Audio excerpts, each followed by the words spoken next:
Hello वीर, तो आज हम लोग करेंगे क्लास 10th का चैप्टर जिसका नाम है इलेक्ट्रिसिटी। तो भैया स्टार्ट करते हैं होके फ्री। तो हमारे नाम चैप्टर का नाम है चैप्टर 3।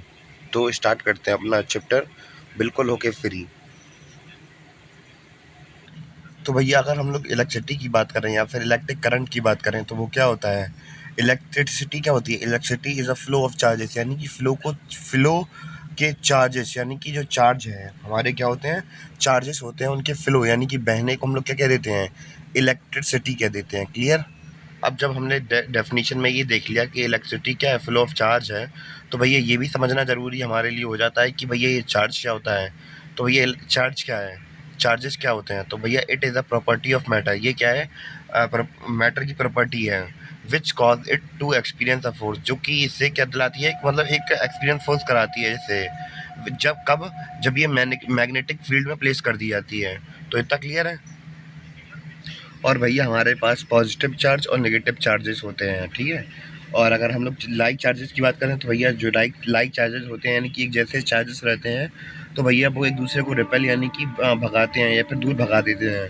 और unlike charges attract each other, यानी कि अगर अपोजिट चार्जेस हुए तो वो क्या करेंगे, एक दूसरे को अट्रैक्ट कर लेते हैं। तो क्लियर है इतना कि लाइक चार्जेस क्या होते हैं, अनलाइक चार्जेस क्या होते हैं। तो जैसा कि मैंने अभी आपको बताया था भैया, जो हमारे लाइक चार्जेस रहते हैं वो कैसे रहते हैं, सेम चार्जेस रहते हैं, चाहे वो प्लस प्लस हो चाहे वो माइनस माइनस हो, ठीक है। अपोजिट चार्जेस तो हमें पता है, एक प्लस होता है एक माइनस होता है।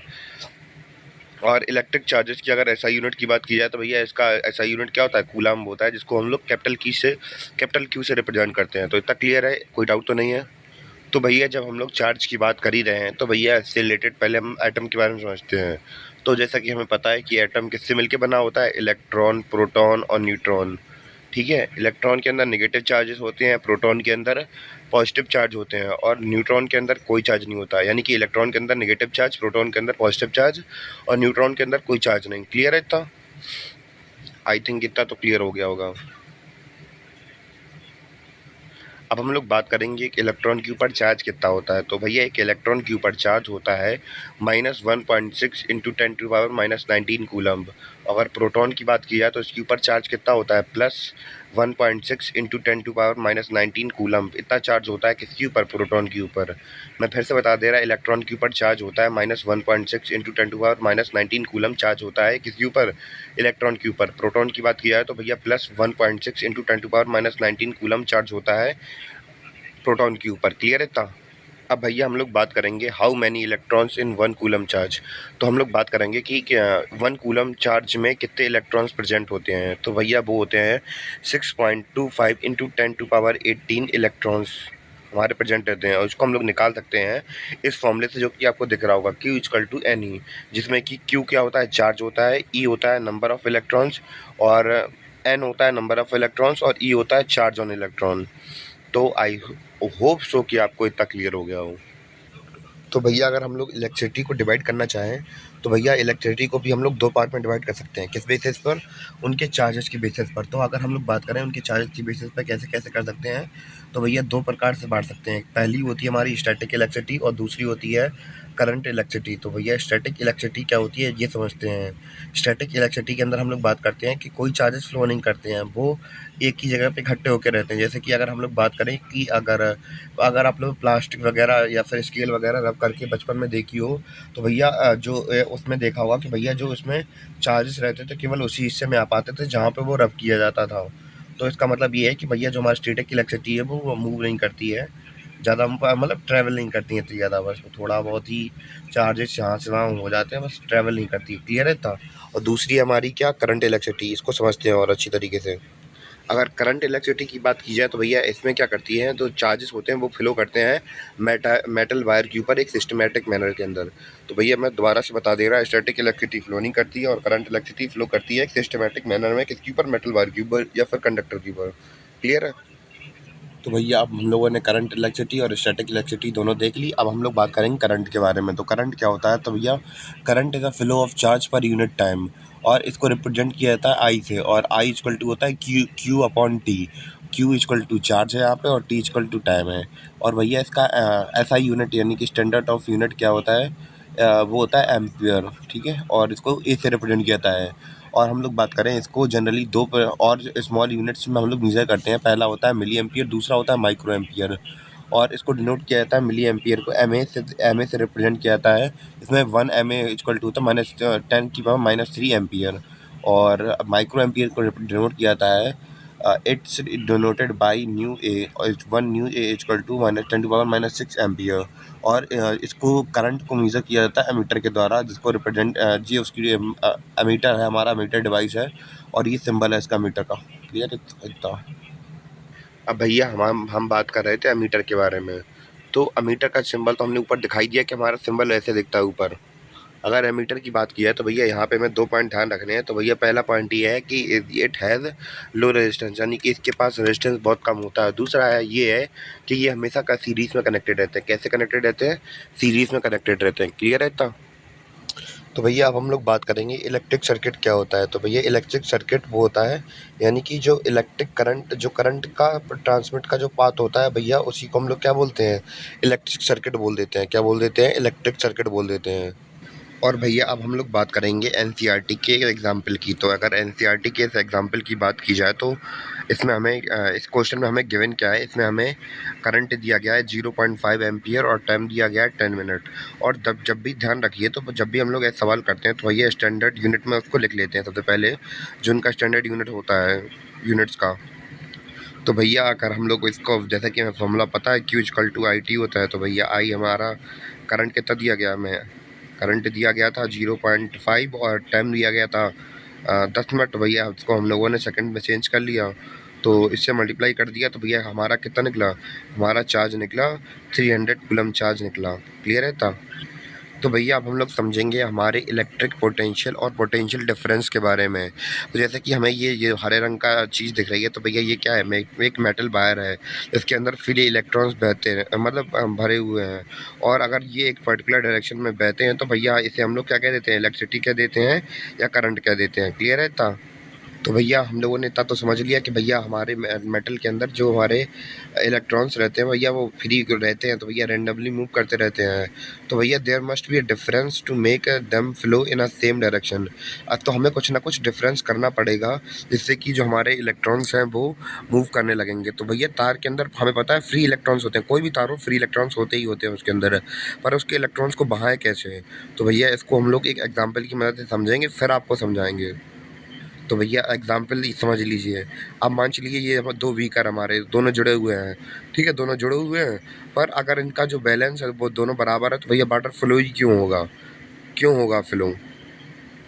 तो भैया वाटर फ्लो होगा हमारी इस सिचुएशन में, जब हमारा वाटर का एक का लेवल कम हो जाएगा और दूसरे का थोड़ा ज़्यादा होगा, तो भैया ज़्यादा वाले से कम की तरफ बढ़ेगा कि नहीं बढ़ेगा पानी? तो ऐसे करके डिफरेंस क्रिएट किया जाता है, तब हमारा वाटर मूव कर रहा है एक जगह से दूसरी जगह पे। इसी प्रकार जो हमारे इलेक्ट्रॉन्स हैं वो भी फ्लो करेंगे। तो इस सिचुएशन में हमें डिफरेंस देखने को दिख रहा है यहाँ पे कि नहीं दिख रहा है? और वाटर कैसा है? वाटर लेवल अनइवन है, और यहाँ पे हमें डिफरेंस देखने को मिल रहा है। जब डिफरेंस बन गया यहाँ पे, हमें डिफरेंस दिख गया यहाँ पे, तो भैया डिफरेंस दिख गया, तो भैया जो वाटर है वो हाइयर, जहाँ पे ज़्यादा भरा है उधर से कम की तरफ बह पड़ेगा, क्योंकि यहाँ पे हमें डिफरेंस दिख गया। और डिफरेंस दिख गया तो भैया हमारा पानी भी इसी डायरेक्शन में बहने लगेगा। अब भैया थोड़ी देर बाद हमारा वाटर लेवल फिर इवन हो गया। तो ऐसे समझ में आया तो कैसे कैसे जो इलेक्ट्रॉन्स होते हैं या फिर लाइट होती है वो फ्लो करती है, क्योंकि भैया इलेक्ट्रॉन्स के उनके अंदर तो चार्जेस होते हैं पहले ही से प्रेजेंट, पर उन्हें एक जगह से दूसरे भेजने के लिए डिफरेंस की ज़रूरत पड़ती है वायर के अंदर। क्लियर? ऐसे ही बैटरी को लगाकर कंडक्टर के अंदर डिफरेंस पैदा किया था, किसकी वजह से? अब वो डिफरेंस हमने उसका पानी कम करके कर दिया था, या यहाँ पे बैटरी लगा के हम उसका डिफरेंस का जो डिफरेंस है वो कम कर रहे हैं। तो ये क्या लगा के? बैटरी लगा कर कंडक्टर का। क्लियर है? क्योंकि बैटरी की एक साइड पे पॉजिटिव टर्मिनल होता है, एक साइड नेगेटिव टर्मिनल होता है। तो क्लियर है?